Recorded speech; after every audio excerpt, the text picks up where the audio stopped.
Meus irmãos e irmãs, um bom dia. Vamos abrir as nossas Bíblias aqui no livro de Atos dos Apóstolos, capítulo 1. Vamos ler os versículos 1 a 8.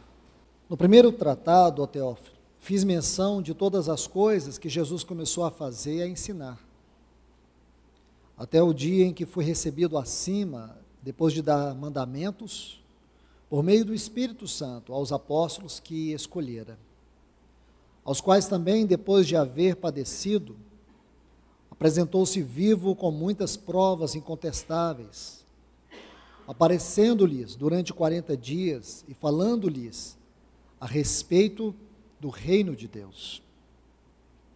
E estando reunido com eles, mandou-lhes que não saísse de Jerusalém, mas que aguardassem a promessa do Pai, a qual disse ele: ouvistes de mim, porque João, na verdade, batizou com água, mas vós sereis batizados com o Espírito Santo, não muito depois desses dias. Então os que estavam reunidos lhe perguntaram, dizendo: Senhor, restaurarás tu neste tempo o reino a Israel?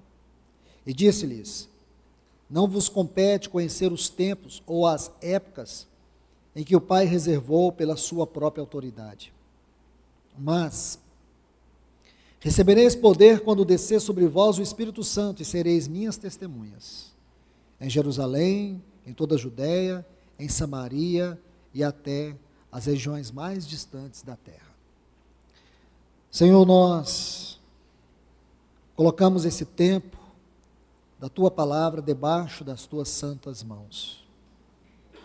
Pedimos a Ti, ó Deus, que apesar de nós, apesar de toda a nossa fraqueza, toda a nossa dificuldade em responder à Tua palavra, Senhor, mais uma vez, fala a nós, fala a Tua igreja, fala com cada um, Senhor. Só o Senhor tem o poder de penetrar no mais profundo do coração do homem e se revelar ali dentro. Então nós te pedimos encarecidamente, no nome de Jesus, fale a nós, em nome de Jesus. Meus irmãos, irmãs, esses textos são preciosos. Em que sentido eu quero destacar a sua preciosidade? No sentido que são as palavras do Senhor naquele que podemos chamar o período mais importante do ministério de Cristo Jesus. Por que o período mais importante? Nós sabemos que o ministério do nosso Senhor, ele teve algumas fases. Nós temos aquela fase do anonimato dele, até os 30 anos, pouco sabemos da vida do nosso Senhor. Depois nós temos uma segunda fase, que começa ali no capítulo 4 de Mateus, ou 4 de Lucas, e sempre gosto de observar dentro da ótica de Lucas, por causa da didática que ele nos oferece. Então, a partir do capítulo 4 do Evangelho de Lucas, começa aquele período do ministério de Cristo, onde ele é o enviado de Deus para manifestar o Evangelho do Reino. Durante 3 anos ele fez isso. Ele pregou o Evangelho do Reino. Ele curou os doentes, ressuscitou os mortos, expulsou os demônios e declarou neste mundo que ele era o Filho de Deus, aquele que foi enviado para a nossa salvação, para a salvação de todos aqueles que crescem no grande amor de Deus e recebesse ele como seu Salvador. Ele veio e pregou, sendo ele a grande mensagem, sua vida, o seu testemunho era a grande mensagem. Durante 3 anos ele fez isso. E a partir do capítulo 9 de Lucas, até o capítulo 24, o nosso Senhor Jesus, ele sai do Monte Hermon e vai para o Monte do Gólgota. Esse período compreende 6 meses. Em todos esses capítulos, Lucas vai narrar os 6 últimos meses do ministério de Cristo. Ainda continuamos no ministério de Cristo, porém Lucas coloca essa didática, E temos aqui esses dois montes, o Monte Hermon e o Monte do Gólgota. Nosso Senhor sai do Monte Hermon no capítulo 9 de Lucas, e ele vai para o Gólgota. E depois do Gólgota, nós temos o período, que é este aqui, é chamado a última fase do ministério de Cristo, ministério terrenal. Esta fase, nós podemos chamar a parte mais íntima do ministério de Cristo, porque ela não foi dedicada ao mundo, ela foi dedicada unicamente, ou única e exclusivamente, aos seus discípulos. Ele ficou com eles durante 40 dias. Lucas nos dá alguns detalhes importantes. Ele diz que durante todo esse período, ele deu mandamentos por meio do Espírito Santo. E segundo, ele apresentou-se vivo com muitas provas incontestáveis. Ele apresentou-se vivo para os seus discípulos, dando provas incontestáveis. E a outra ênfase que eu quero dar está no versículo 4. E estando reunido com eles. Esta palavra reunido, ela vem de um vocábulo que é usado uma única vez em toda a Bíblia. Não existe mais uma outra ocorrência desta palavra, somente uma única vez, e ela acontece aqui. Quando algum dos escritores neotestamentários, dentro de um contexto muito importante, exclusivo, específico, distinto, ele coloca algumas palavras assim, chama a minha atenção, por vários motivos. Um dos motivos, irmãos, que essa palavra chama a minha atenção é justamente esse, o contexto. É como se Lucas quisesse colocar ênfase. Eu creio que, lendo nas nossas Bíblias, jamais vamos perceber a singularidade dessa palavra, porém ela tem uma singularidade distinta, reunindo com eles.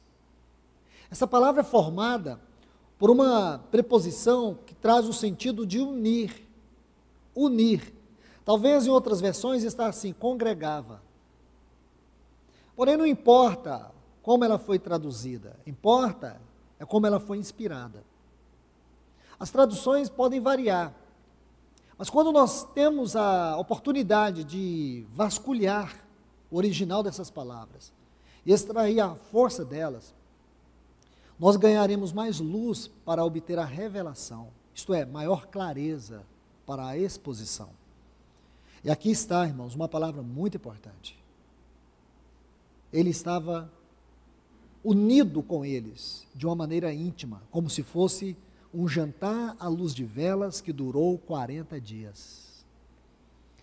Sabemos aqui, neste capítulo glorioso de Atos dos Apóstolos, que a ascensão ela não ocorreu logo após a ressurreição. Geralmente, em nossa mente, imaginamos que o nosso Senhor Jesus Cristo, ele ressuscitou no domingo e ascendeu na segunda, ou talvez no domingo ainda. Alguns imaginam essa coisa muito rápida, isso não existiu. Entre a ressurreição e a ascensão, passaram-se 40 dias. E nesses 40 dias, nosso Senhor Jesus, ele se dedicou exclusivamente aos seus discípulos. Ele tinha um único propósito: prepará-los para o grande derramar do Espírito Santo, de maneira particular, pessoal, na vida deles, para que assim eles fossem habilitados a prosseguir nas suas obras. Observe aqui no versículo 5, quando Jesus diz: porque João, na verdade, batizou com água. Isso é importante, João batizou com água. Então, como você imagina que João batizou com água? É só você ler Mateus capítulo 4 e Lucas capítulo 4. João tomava as pessoas e mergulhava elas na água. E as mergulhava na água. Então, Jesus está dizendo isso. João, ele tomou as pessoas e as mergulhou no Jordão.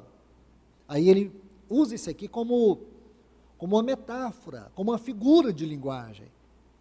Aí ele diz: João, na verdade, batizou com água, mas vós sereis batizados com o Espírito Santo. Então você consegue entender a configuração, a conexão, a ilustração que o nosso Senhor está dizendo? Ele está dizendo que o batismo com o Espírito Santo é um mergulhar nesta vida.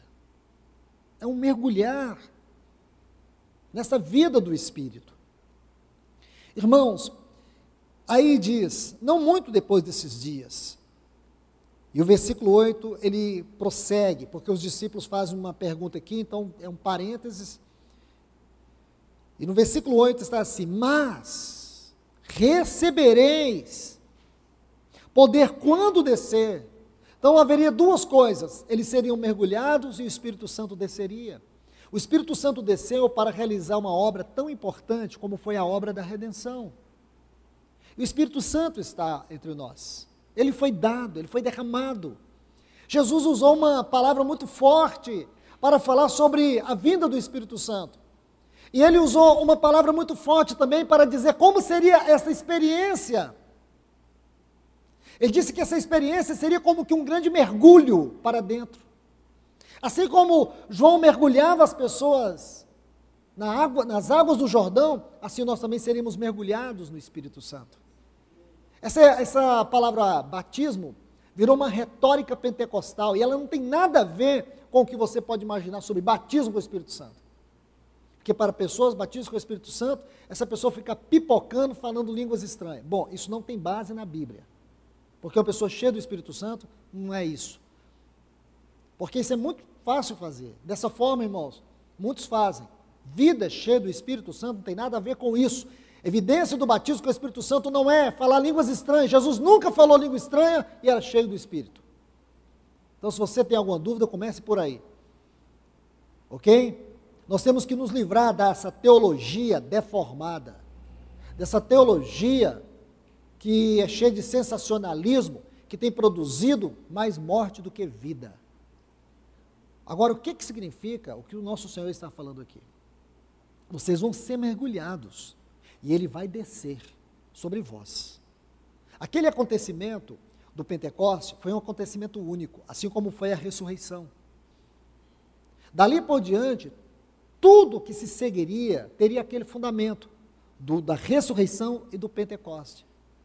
A ressurreição do nosso Senhor da morte e a descida do Espírito Santo dos céus para sempre. Como aquela pomba que Noé soltou a terceira vez na arca. Ela veio e não mais voltou. O Espírito Santo voltará, mas ele voltará levando a igreja, como Eliezer voltou para Isaac levando Rebeca. Amém? Então é isto. E nós temos que entender, irmãos, o que é a vida cheia do Espírito. Porque o problema hoje não está no Espírito Santo. Ele está aqui. E Ele quer nos encher. O problema somos nós, que estamos entulhados. O problema somos nós, que não nos submetemos. O problema somos nós, que não nos comprometemos com as coisas de Deus, com a obra de Deus, com a vontade de Deus, com a palavra de Deus. O problema somos nós, que não temos responsabilidade com as coisas de Deus. Temos muito mais responsabilidade com as nossas coisas. Temos muito mais responsabilidade em responder e corresponder às exigências das pessoas do que às exigências de Deus. Isso é uma forma de incredulidade, não é só de irresponsabilidade. A irresponsabilidade é fruto da incredulidade inconsciente. O problema, irmãos, é que nós nos relacionamos de maneira superficial com o Espírito Santo. Nós nos relacionamos de maneira superficial na palavra de Deus. Como pode um cristão convertido dizer que não entende a Bíblia? E aí, lá no Antigo Testamento, no Pentateuco, tem a história de um homem chamado Mica, que aí ele alugou um sacerdote para fazer o sacrifício dentro da casa dele, servir na casa dele. É esse tipo de guru que nós achamos que o ministério cristão é. Fazer o que nós não conseguimos fazer. Nós achamos que ter um irmão que nos ensine a palavra é muito bom, é muito importante, porque aí eu não preciso me dedicar à palavra. Só que nós precisamos da palavra porque ela nos alimenta. Nós precisamos da palavra porque ela nos lava, ela nos limpa. Nós precisamos da palavra porque a nossa mente tem uma facilidade de capturar coisas que não prestam, porque ela se torna a boca que alimenta a nossa carne, a nossa carnalidade, essa carne que não é convertida, que está dentro de nós ainda. Esse homem do pecado que está lá em Romanos capítulo 6, Leia Romanos 6, leia Romanos 7, você vai entender isso melhor. Para você ter uma exposição completa, Romanos 4, 5, 6 e 7. Você vai ler esses capítulos todos. E você vai ver a grande ênfase, especialmente no capítulo 5 até o capítulo 7. A ênfase da carne, natureza que não converte, ego. Esse ego que não converte, que não se rende. E a mente que não é lavada, que não é transformada pela palavra. Se torna uma boca que alimenta essa carne. E aí nós vamos nos corrompendo, nós vamos nos entulhando. Aí você percebe o quanto você gasta tempo com coisas frívolas, triviais, do que com coisas essenciais e espirituais.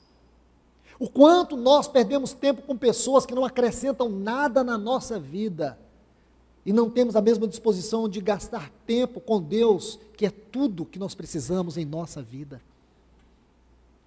Então, irmãos, não há nenhum problema com o Espírito Santo, o problema somos nós. Nós somos o problema para o Espírito Santo, porque nós não temos a disposição de ter uma vida cheia. E ficamos assim, irmãos, como já disse em outras oportunidades, pedindo para Deus nos encher. Deus não responde uma oração que você não quer. Porque muitas das nossas orações que fazemos, para Deus responder, Ele tem que nos destruir. Ele tem que nos quebrantar. Ele tem que pegar nossa carne e esmagar até o final. Aí você fala assim, Senhor, enche-me do Teu Espírito. Primeiro, essa oração é incoerente. Segundo, por que você quer que o Senhor te encha do seu Espírito enquanto você está cheio de coisas imundas? Ou coisas que não agradam a Ele? Ou coisas que são lícitas, mas que têm te roubado da presença dEle? Por quê? Muitas vezes você fala assim, Senhor, torna tudo na minha vida. O Senhor fala assim, para mim tornar tudo na sua vida, eu tenho que te esmagar até o final, deixar você com a ponta do fôlego, ressuscitar você e fazer você de novo. Você não está preparado. Às vezes, para mim, fazer isso na sua vida, eu tenho que colocar um câncer em você, deixar esse câncer te corroer no hospital, em muitas noites sozinhos, ou sozinha, no hospital, para você ficar meditando quanto tempo você perdeu e não cultivou minha presença. Chegar ao fim, deixar você sem nada, acabar com tudo que você tem, deixar você só com a pontinha, e eu te segurando, igual uma aranha segura um inseto quando ela está perto a tragar ele. Aí você vai ver que sua vida depende de mim. Aí você vai clamar, aí você vai orar, que todo o céu vai te ouvir. Você vai dizer, Senhor, tem misericórdia de mim. Você quer mesmo que eu faça isso? Então, irmãos, a gente pede uma coisa que a gente não quer. E a gente nem sabe o que está pedindo. É como uma criança de 5 anos diz para o pai assim, pai, me dá um caminhão. Como é que o pai vai dar um caminhão para uma criança? Ela não dá conta de apertar uma arruela do caminhão. Nós tratamos coisas sérias com Deus como se fosse em tom de brincadeira. Vida cristã é séria, irmãos. Quando você sente crise no seu casamento, crise na sua família, crise financeira, crise de saúde, aí você vê que a vida é séria. Você pensa, meu Deus, a vida é séria, a dor é séria, a tristeza é séria. Quando você está diante de situações que você não consegue resolver, aí você pensa, meu Deus, a coisa é séria. Mas, irmãos, se nós gastássemos mais tempo na presença de Deus, cultivando a presença de Deus, cultivando a oração, a comunhão, a palavra, nós veríamos sempre as coisas de cima para baixo, e não de baixo para cima. Nós veríamos as coisas de maneira vertical e não horizontal. Como o salmista no Salmo 121, eleva os meus olhos para os montes. De onde me virá o socorro? É nos montes, é nos lugares altos. Entende? Porque aqui embaixo, lembra Jesus com os discípulos, lá no Monte Hermon, a glória dele.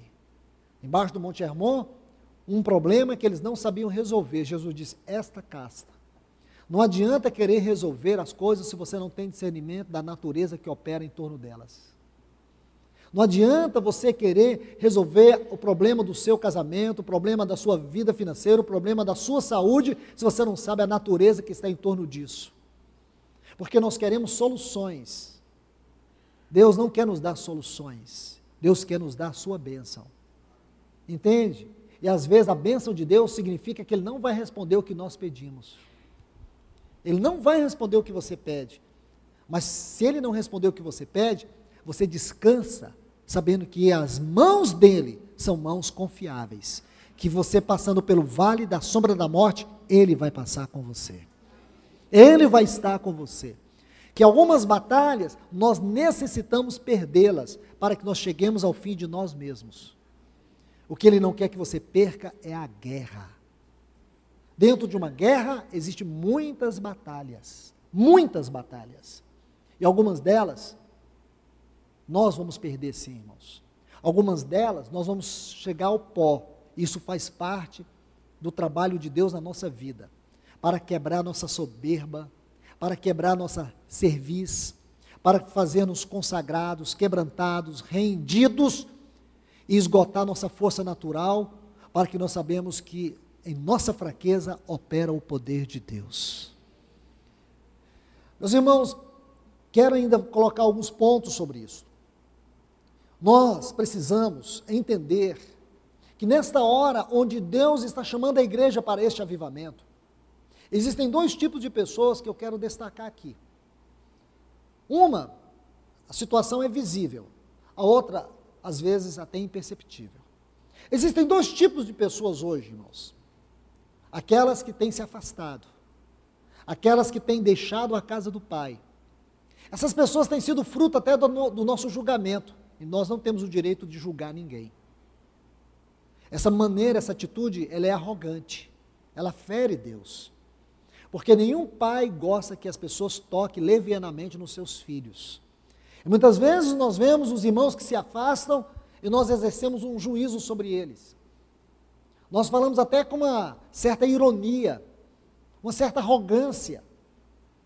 Porque essas pessoas fracassaram, porque essas pessoas, temos tristeza por eles, sim. Mas eu creio que esse não é o coração de Deus. Porque muitos de nós podemos não ser melhores do que as pessoas que têm se afastado pelo fato de estarmos reunindo. Eu quero ilustrar isso. E por quê, irmãos? Porque eu vejo que esse tipo de pessoa é um grande problema para o avivamento. Eu quero ilustrar isso com Lucas capítulo 15. E hoje, sinceramente, irmãos, meu encargo está sobre esses textos. Então parece que eu estou deixando a mensagem de lado, mas não estou. Depois nós podemos voltar sim, numa outra oportunidade, e dar continuidade aqui nesse texto de Atos capítulo 1. Mas eu quero colocar esse ponto, porque esse assunto do Espírito Santo é um assunto sério, e por que muitos cristãos, participando das reuniões da igreja, ouvindo a palavra, cantando, essas pessoas são tão frias e tão vazias? Por que essas pessoas, elas geralmente parecem não estar debaixo do juízo de Deus? E a gente acha que aqueles que se afastaram, esses irmãos aí, coitados, já perderam o reino. Será que muitos irmãos que estão reunindo, vêm nas reuniões, também não estão tão perdidos como aqueles que estão fora? Talvez você nunca olhou sobre esse ângulo. Eu gostaria de te convidar a olhar. Porque a Bíblia nos dá um exemplo clássico sobre isso. Aqui em Lucas capítulo 15.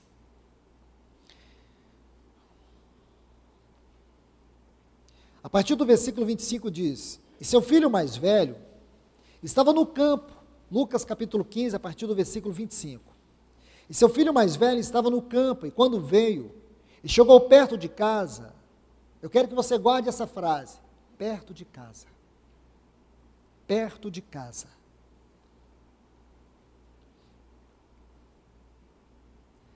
Ouviu a música e as danças, e chamando um dos criados, perguntou-lhe, o que era aquilo? Ele lhe disse, teu irmão veio, e teu pai fez matar o bezerro cevado, porque o recuperou são e salvo. Então se indignou e não queria entrar.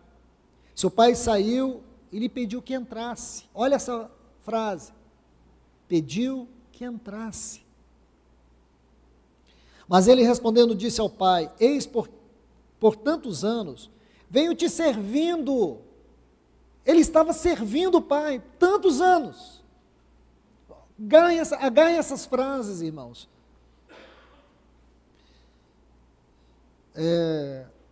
Mas ele respondendo disse ao pai, eis que por tantos anos venho te servindo, jamais te desobedeci. e nunca me deu nenhum cabrito para alegrar-me com meus amigos. Mas quando veio este teu filho, que consumiu teus bens com prostitutas, tu mandastes matar para ele o bezerro cevado. Com certeza ele estava de olho nesse bezerro cevado. O problema estava aqui nesse bezerro cevado para ele. Então, lhe disse: filho, tu sempre estás comigo. Todas as minhas coisas são tuas. Mas era necessário festejarmos, regozijarmos, porque este teu irmão estava morto e reviveu. Havia se perdido e foi achado. Eu não sei, irmãos, se eu tenho condições, devido ao tempo, de esgotar as riquezas que nós temos aqui nesta porção de Lucas capítulo 15. Muitos cristãos hoje, irmãos, muitos irmãos e irmãs são como este filho ou este irmão do filho pródigo. Pessoas que dizem assim: eu nunca saí, passei todas as lutas, mas eu estou aqui na vida da igreja. Estar na vida da igreja e não viver a vida da igreja não quer dizer nada. Entende? Está vindo nas reuniões, participar das reuniões, de maneira fria, de maneira indiferente, em que você não desfruta da festa que Deus, do regozijo de Deus, da alegria de Deus, não quer dizer nada. Essas pessoas é um grande perigo para o avivamento, porque elas fazem parte de um espírito de multidão e não de discípulos, que o Senhor Jesus sentou com eles à mesa, no jantar à luz de velas que durou 40 dias. Está, irmãos, na periferia do que Deus está fazendo, não é obediência. Está apenas assistindo de longe e às vezes torcendo para dar errado, com o coração cheio de murmuração, tentando puxar coisa para baixo, não é espiritual, é carnal e até demoníaco. Estão entendendo, irmãos? Porque a obra de Deus é séria. O que Deus está fazendo é sério. O que Deus está falando é sério. E eu te pergunto, o que Deus está fazendo nessa hora, o que Deus está falando nessa hora, atinge você? Porque muitos irmãos têm abandonado a congregação, como o filho pródigo, o mais moço, saiu. Está vendo? Mas só que muitos ficaram. Aqui, irmãos, não vamos discutir o que saiu, vamos discutir os que ficaram. E aqui nós temos um filho que ficou, mas também estava perdido. Ele não entrou na casa. O outro saiu da casa, e esse estava perto da casa, mas não entrou na casa. Está perto, não é o lugar que Deus quer, Ele quer você dentro, porque o Espírito Santo foi derramado para dentro e não perto de você. Ele foi dado para você, não foi dado para outros. Ele foi dado para aqueles que são filhos de Deus. E você é filho? Você é realmente filho? Qual é a prova que nós somos filhos? Paulo vai dizer isso em Romanos capítulo 8. A prova é que Deus colocou em nós o seu Espírito, e o Espírito de Deus dentro de nós nos leva a clamar Abba, Pai. É o Espírito da filiação. Ser cheio do Espírito Santo não é só ter habilidade para servir a Deus, mas também ser cheio do Espírito Santo é estar cheio de pertencimento, de certeza que você não pertence a este mundo, você pertence ao reino de Deus. Você está aqui neste mundo por causa de um propósito eterno de Deus, e esse propósito, ele está se cumprindo, chegando à sua fase final, e você sabe disso? O que aconteceu com esse irmão aqui, do filho pródigo? Ele estava fora, ele não estava dentro. O pai chamou ele para dentro, mas ele não quis. Por que ele não quis? Porque ele estava cheio de murmuração. Porque esse tipo de pessoa, ele tem a filosofia assim, o quanto pior, melhor. Irmãos, quem tem prazer no caos é Satanás. Deus não criou o caos. O caos é uma consequência da própria queda de Lúcifer. Se você ler Isaías capítulo 14, a partir do versículo 14, Ezequiel capítulo 28, a partir do versículo 14, você vai ver a descrição da queda de Lúcifer. Essas são palavras proféticas que descrevem a queda de Lúcifer. Então, antes de Deus ter criado Adão e Eva, criado o mundo, restaurado o mundo, a ideia que se tem em Gênesis capítulo 1, versículo 1, que no princípio criou Deus os céus e a terra. E entre o versículo 1 e 2 do capítulo 1 de Gênesis, passaram-se milhões e milhões de anos. Talvez aqui, entre estes versículos, nós tenhamos a história dos dinossauros. Este é um tempo pré-adâmico. Aí você vai ver que o Espírito de Deus, ele estava sobre a face das águas. Havia um caos. Esse caos, com absoluta certeza, ele existia em função da queda de Lúcifer. E havia trevas sobre a face do abismo. Deus não criou trevas. Deus é luz. Trevas não é uma criação de Deus, é uma consequência do mal. Deus não criou o mal. O mal surgiu na criação de Deus por meio dos agentes conscientes que Deus criou. Entende? Deus não criou o mal. Ele permite o mal. Agora, o que aconteceu, irmãos? O Espírito de Deus vem. Então, Deus veio consertar o que está errado. O propósito de Deus é consertar o que está errado na nossa vida, irmãos.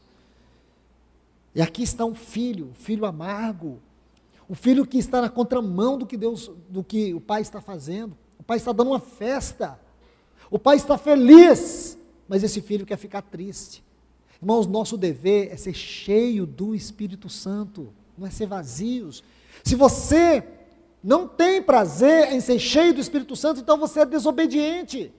Desobediência é pecado.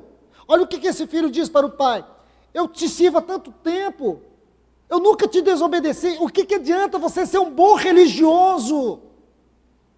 O que adianta você cumprir prescrições? Não faço isso porque é pecado, não faço aquilo porque é pecado, não faço aquilo. O que adianta nós não fazemos tantas coisas, porque condenamos, porque declaramos que essas coisas são pecaminosas? Isso é bom? É bom. Mas nós deveríamos fazer essas coisas por causa do nosso relacionamento com Deus, e não simplesmente porque não quero pecar. Porque aí nós vamos virar monge. O monge, ele não faz muitas coisas, ele desconecta do mundo.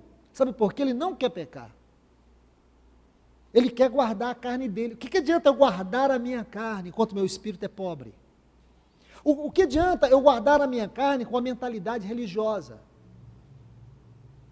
Eu creio que o grande prazer de você lutar contra a carne é devido ao seu amor que você tem a Deus.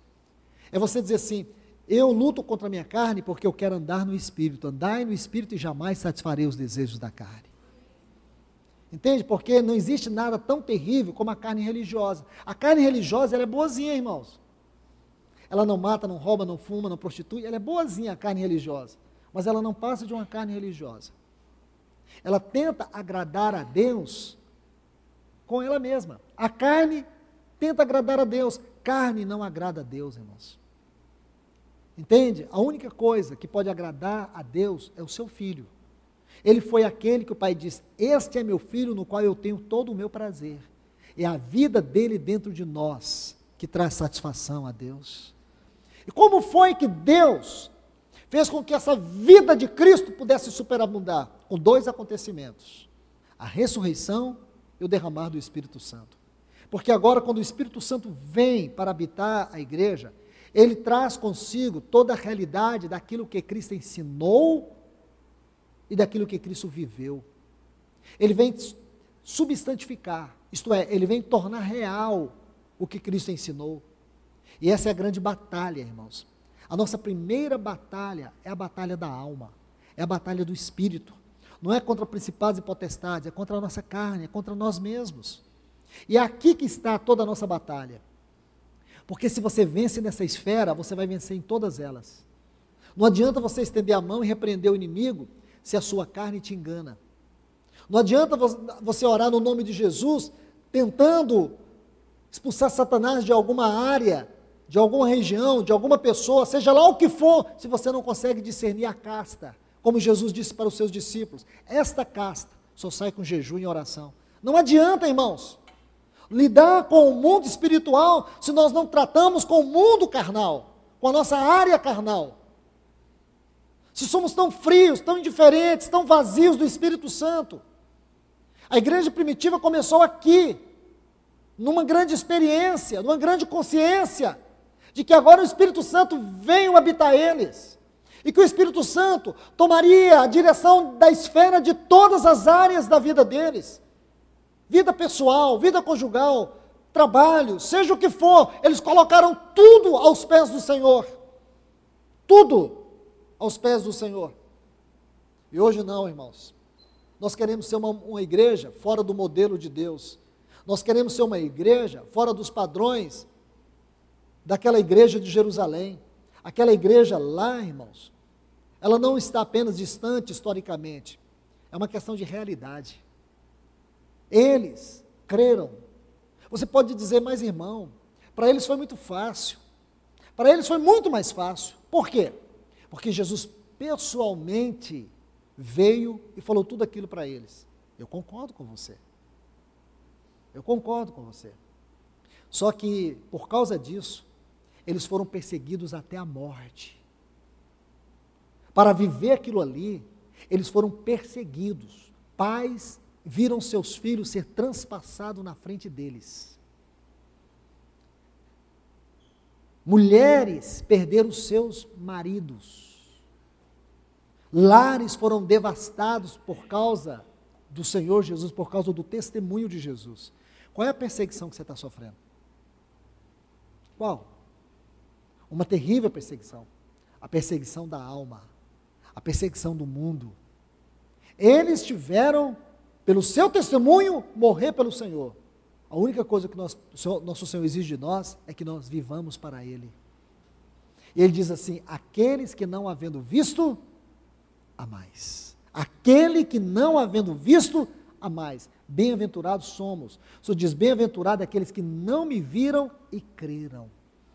O Senhor considera o nosso ato de fé, o nosso simples crer nele, como uma extraordinária bem-aventurança. E vou dizer mais para vocês. Ok, irmãos. Nosso Senhor não veio pessoalmente falar 40 dias comigo e com você. Até porque naquela época ele só tinha aqueles poucos apóstolos. Hoje ele tem milhares e milhares. Aí Pedro diz assim, um dos discípulos, perdoe, diz assim, Senhor, porventura não é este o tempo que o Senhor vai vir, vai restaurar todas as coisas? O que o Senhor disse para ele? Pedro, isso não tem a ver com vocês. O Pai reservou esse tempo para a sua autoridade. Agora eu te pergunto, essa pergunta dos apóstolos aqui, ela cai aonde? Ela se cumpre aonde? Em nós. Em nós, irmãos. Você consegue ver isso? Nós somos a última geração. Nós estamos aqui para viver a última fase da obra de Deus. Nós, esta igreja, que vai experimentar este último avivamento. Nós. O Senhor não respondeu para os discípulos ali. Mas hoje nós podemos ler esta porção. Veja, por exemplo. Então, os que estavam reunidos lhe perguntaram, dizendo, Senhor, restaurarás tu neste tempo o reino a Israel? E disse, não vos compete conhecer os tempos ou épocas. Não. Por quê? Porque essas coisas não se cumpririam no tempo deles. Aquela igreja de Jerusalém, ela é o início da dispensação. Nós somos a igreja do final da dispensação. Consegue entender, irmãos? Pedro profetizou isso no capítulo 2, que nos últimos dias Deus derramaria do seu espírito sobre toda a carne, sobre os jovens, sobre os velhos, sobre os escravos, os livres. O Senhor derramaria. Mas em que sentido, irmãos? Que é esse derramar final, é uma restauração final. O Senhor está restaurando a sua igreja, irmãos. Ele está restaurando o seu evangelho. Ouça como o evangelho está sendo pregado aí, irmãos, parece piada. Igreja virou chacota. Existem canais exclusivos para poder fazer teatros, stand-ups e outras coisas mais, onde cristãos estão reunindo para poder ouvir piadas. Chega beira o inacreditável. A igreja, de maneira generalizada que está aí, é uma vergonha, é um opróbrio. O ministério, irmãos, é sinônimo de poder, de posição, de dinheiro. Está tudo perdido, corrompido dos padrões desse mundo. Mas dentro desse caos, o Espírito Santo está pousando, irmãos. E ele está reivindicando de maneira especial um povo que vai se posicionar diante de Deus, Quando os juízos vier, é porque esse povo estará aqui diante de Deus, clamando, dizendo: Pai, santificado é o teu nome. Mostra para esse mundo que o teu nome é santo. Este mundo, irmãos, está caminhando para um caos. Ou você tem expectativa? Ou você crê que esses presidentes que estão aí é a solução econômica, política, social e moral para o mundo? Não, irmãos. O mundo está governado por homens caídos, homens que estão mergulhados em pecados, homens que não respondem à justiça e à santidade de Deus, homens que não glorificam a Deus. Não crie expectativa e esperança nesse mundo. A nossa esperança é olhar para o alto, irmãos. Saber que de lá vem o nosso socorro. Então, deixa eu te dizer, o Senhor está reivindicando a igreja, irmãos, os seus. Ele está chamando essa vanguarda dele, este povo dele. É um milagre, é um privilégio. Eu e você poder ouvir essa palavra, irmão, sem mistura, sem piadinha, sem sensacionalismo. Eu sempre glorifico a Deus quando vejo homens sérios pregando a palavra, porque é uma novidade neste mundo. Então nós, irmãos, temos o privilégio de olhar para esses textos e ver que o Senhor, Ele vai sim, Ele reservou um tempo, que Ele vai restaurar todas as coisas. Aqui no capítulo 3 de Atos, tem uma palavra muito importante.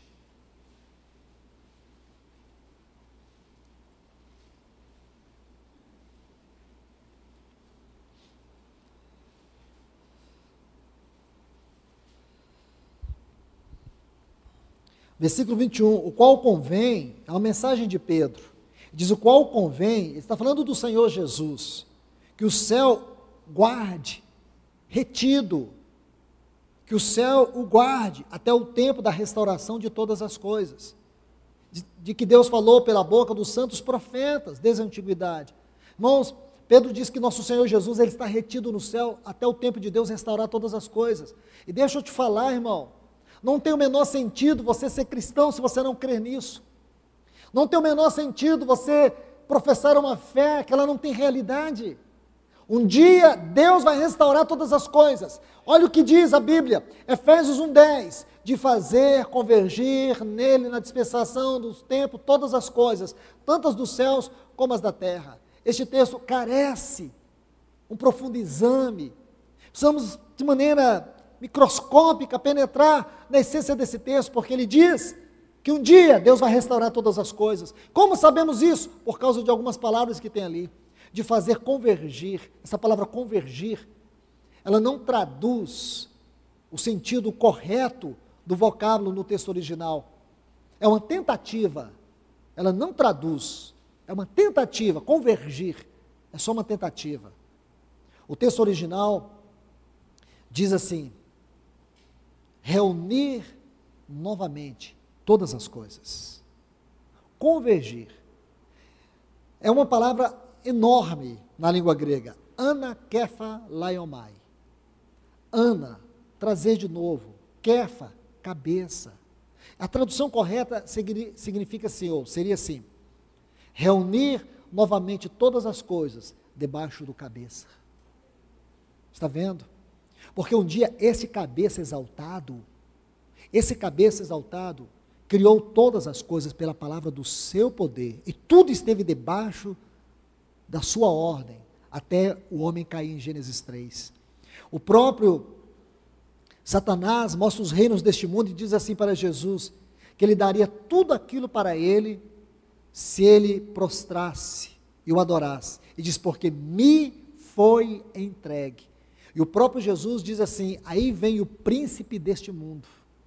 Então Jesus reconhece que Satanás tem um principado neste mundo. Satanás, quando disse, me foi entregue, Jesus não o desmentiu. E sempre que Satanás falava alguma coisa errada, Jesus o corrigia. Ele disse, se me adorares, Jesus disse, somente a Deus adorarás. Transforma essas pedras em pães. Jesus disse, nem só de pão viverá o homem. Mas quando ele disse, tudo me foi entregue, Jesus não corrigiu.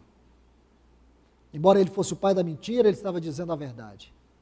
Satanás tem um reino aqui. Paulo, dizendo isso em Romanos capítulo 8, ele vai colocar isso de forma muito clara. Ele diz que toda natureza se tornou ou entrou num cativeiro de vaidade e corrupção por causa de Adão. Por causa de Adão. Adão, sim, ele tinha autoridade sobre os peixes, sobre as aves, sobre os répteis. Mas quando ele caiu, Satanás usurpou isto. Porém, o nosso Senhor Jesus vai lá na cruz do Calvário. E Colossenses capítulo 2, versículo 15, diz que o Senhor Jesus despojou todo o principado e toda a potestade, triunfou e os colocou debaixo do desprezo. Aí Jesus aparece para os seus discípulos e diz assim: é-me dado todo o poder nos céus e na terra.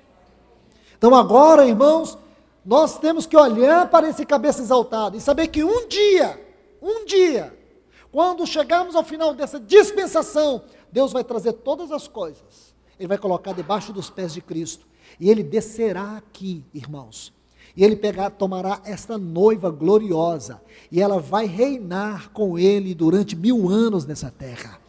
Ele será o Rei dos reis, e estes que ganharam o reino, eles serão os seus governantes nessa terra. Muitos reinarão em grandes administrações governamentais, debaixo da autoridade de Cristo nesse mundo. E Ele vai estabelecer esse reino aqui. Isso está na Bíblia. Apocalipse capítulo 20 fala isso. Jesus fala isso em Lucas capítulo 17, Lucas capítulo 19, 17, Mateus 19. Você vai ver em muitos lugares a ênfase sobre isso, irmãos. Quão sério é tudo isso, irmãos. E é o que o Senhor está fazendo. Por isso esse avivamento é tão importante, irmãos. Porque nós temos que lutar contra a nossa carne, nós temos que lutar contra os principados, nós temos que lutar contra o mundo. E o Senhor está chamando a igreja à oração, o Senhor está chamando a igreja a esta consciência, a consciência do seu chamado, a consciência do Espírito derramado. Esse Espírito é como um rio dentro de nós, irmãos. Não é uma coisa pequena, não. É uma coisa extremamente gloriosa. Você não pode ficar como esse irmão do filho pródigo, na periferia. A festa está acontecendo e você quer fora, ficando fora. Não fica fora, irmãos. Entra para dentro. Entra para o gozo do Senhor. Aproveita a oportunidade que você tem para orar, para glorificar, para evangelizar, para pregar, para orar, para ter comunhão. Gaste sua vida com isso. Dedique-se a isso. Leia a Bíblia. Peça o Espírito Santo, ilumina os meus olhos, ilumina a minha mente. Essa mente agitada, perturbada, aquieta essa mente debaixo da tua palavra. Então, irmãos, para encerrar, quando o Senhor derramou o seu Espírito, Ele diz que João, ele batizou as pessoas, mergulhou elas. Assim também, aqueles discípulos seriam mergulhados numa vida, imersos no Espírito Santo.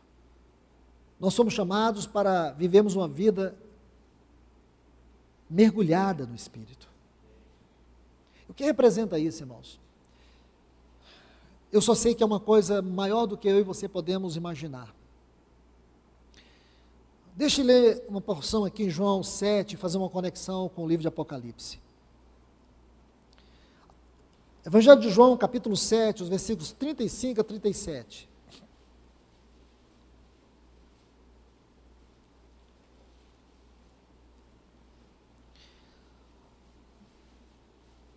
No último grande dia da festa, Jesus pôs-se em pé e clamou dizendo: se alguém tem sede, venha a mim e beba.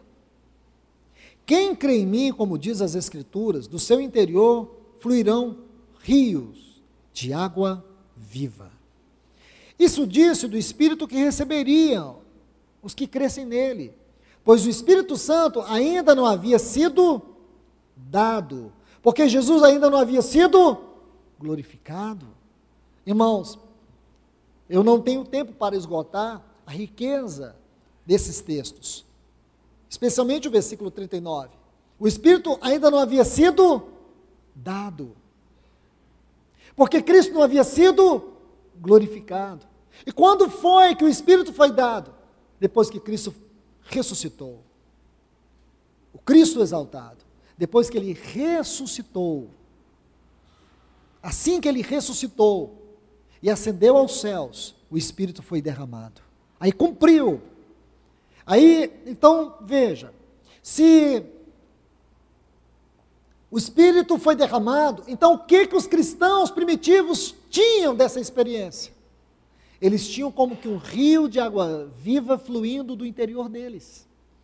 Como que nós podemos denominar esse batismo do Espírito Santo que o nosso Senhor coloca aqui, no capítulo 1 de Atos?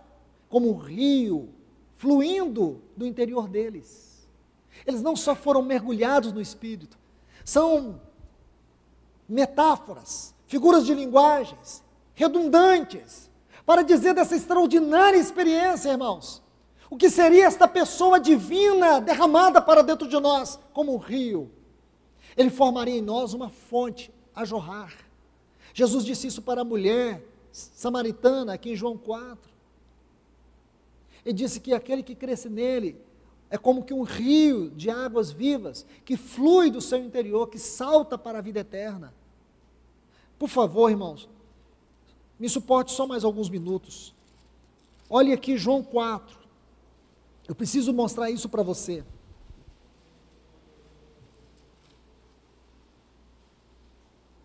Evangelho de João, capítulo 4.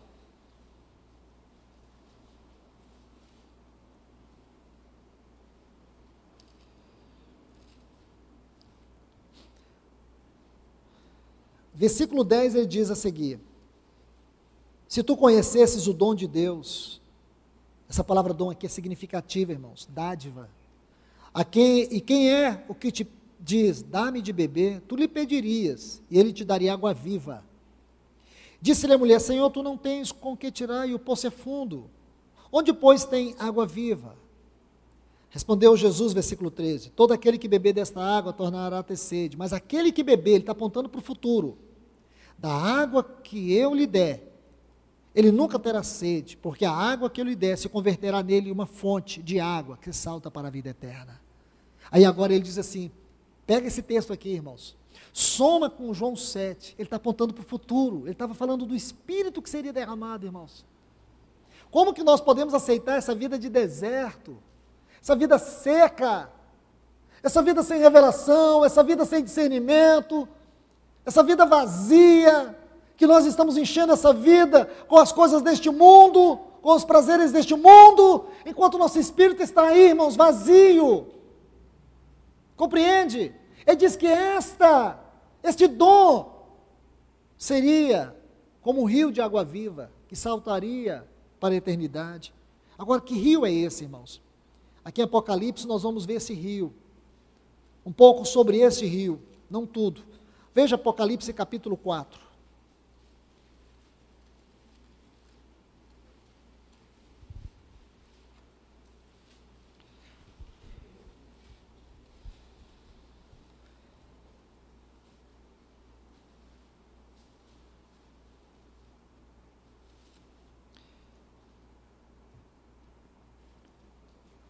Está assim,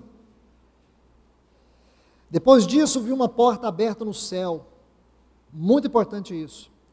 Versículo 2, imediatamente estive em espírito, e eis que um trono estava colocado no céu, e um sentado no trono. E aquele que estava sentado era semelhante ao aspecto da pedra de jaspe, sardônio, e havia ao redor do trono um arco-íris, no aspecto de esmeralda. E ao redor do trono havia 24 tronos, e vi sentado nos tronos 24 anciãos, cobertos de roupas brancas e com coroas de ouro em suas cabeças. E do trono saem relâmpagos, estrondos de trovões, as 7 lâmpadas de fogo ardendo diante do trono, as quais são 7 Espíritos de Deus, e diante do trono há como um rio ou mar, mas a palavra é a mesma, de vidro, semelhante ao cristal, e no meio do trono, ao redor do trono, 4 seres, cheios de olhos, por dentro e por detrás. Também não tenho, irmãos, como esgotar esses textos aqui, tamanha riqueza, para a gente estudar esses textos aqui, nós teremos que estudar o capítulo 1 do livro do profeta Ezequiel, e isso não é para hoje, claro. Agora vamos para Apocalipse capítulo 22.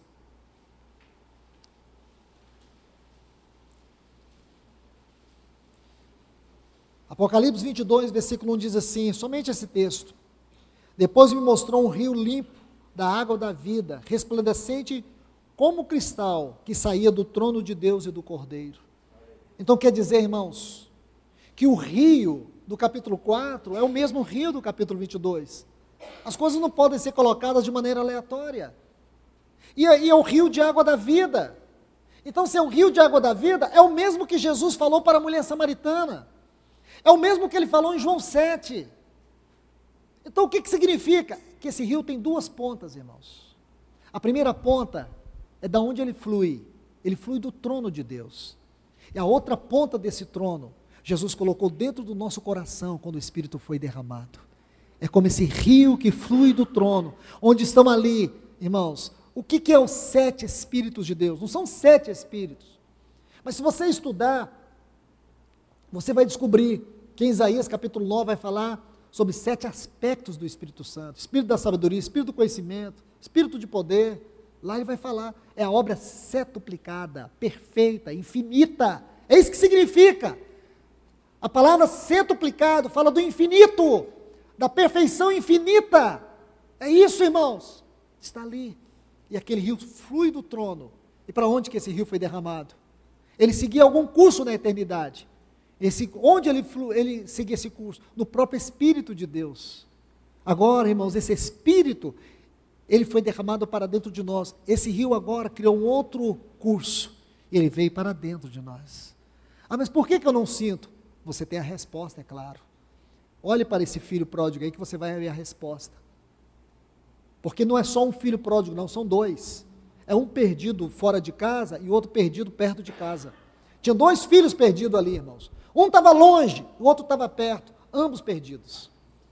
Um tomou tudo que o pai tinha, que era parte dele, e gastou. O outro estava perto e não sabia o que tinha, não desfrutou. Um desfrutou de maneira errada, o outro não desfrutou nada. Eu te pergunto, qual dos 2 aqui está mais errado? Os 2 estão errados, irmãos. Não tem mais nem menos aqui. Os 2 estão perdidos. Não adianta você estar na vida da igreja e não desfrutar isso aqui, ó. Não adianta você dizer assim, eu sou cristão, tenho ouvido a palavra, tem sido uma maravilha. Tá, mas você é qual desses 2 filhos?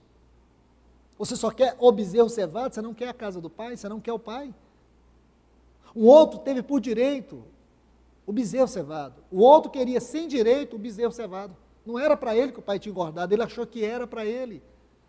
Ele cobiçava aquele bezerro. Irmãos, tira o seu foco das coisas, coloca no Pai, coloca no Senhor, porque Ele é tudo que nós precisamos, irmãos.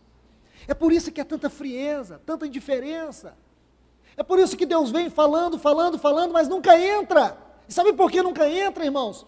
Coloca um copo cheio de alguma coisa. Se você colocar alguma coisa, Ele vai derramar.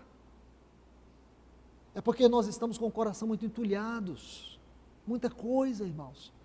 Precisamos de um esvaziamento, arrependimento verdadeiro, uma tomada séria de posição, para que Deus comece hoje mesmo, trabalhando de maneira profunda e viva dentro de nós. Que Deus nos abençoe, irmãos. Senhor, nós pedimos a Ti mais uma vez, que a Tua misericórdia se derrame de maneira poderosa, extraordinária no nosso coração. Ó Deus querido, santo e eterno, vem abrir os nossos olhos, Senhor, para que nós possamos ver os entulhos que têm impedido o rio de águas vivas fluir de dentro de nós. Ó Deus, abre os nossos olhos para nós vermos, Senhor, o que tem fluído da nossa vida, o quanto da nossa carne, o quanto do nosso ego, o quanto do mundo tem fluído de nós. Não, Senhor, não tem sido daquele rio que vem do Teu trono. Ó Deus, abre os nossos olhos, Senhor, para que nós contemplemos a grandeza da Tua misericórdia para todos nós. Ó Senhor, nos ajude a ver, Senhor, o quanto nós temos desperdiçado a nossa vida e o nosso tempo, o quanto nós estamos banalizando as coisas que o Senhor nos confiou. Ajuda-nos, socorre-nos, transforma-nos, Senhor. Nós rogamos a Ti nesta manhã, que tenhamos a coragem de maneira pessoal, de dizer, faz uma obra em mim, Senhor. Sonda o meu coração, Deus. Porque o Senhor conhece os nossos pensamentos, o Senhor conhece os caminhos maus que residem dentro de nós. Vem com a Tua vara e guia-nos pelo caminho eterno, Senhor. Este caminho eterno é o curso deste rio. Oh Deus, nós precisamos de ajuda, Senhor. Porque o Senhor tem nos chamado para ser um remanescente nesta hora. O Senhor tem nos chamado para cooperar com o Senhor. O Senhor tem nos chamado para unir os céus e a terra aqui neste tempo, Senhor. Para que a Tua vontade seja satisfeita, ou seja realizada. Vem nos ajudar, Deus. Não deixe que nós venhamos perder tempo, Senhor. O Senhor nos tira dessa condição, desse filho mais velho, Deus. O irmão do filho pródigo. Nos tira, Senhor, dessa condição de um coração amargo, de um coração frio, de um coração que não se alegra na Tua presença, de um coração que não se alegra com aquilo que Te alegra. Oh Deus, nos ajude a ver, Senhor, que a Tua festa começou e nós estamos fora, Senhor. Senhor, nos tira da periferia, Senhor. Leva-nos a experimentar o Teu gozo, porque a alegria do Senhor é a nossa força, Senhor. Leva-nos a participar da Tua alegria, leva-nos a participar do Teu gozo nesta hora, Deus. Nós Te clamamos, Senhor, em nome de Jesus, Senhor.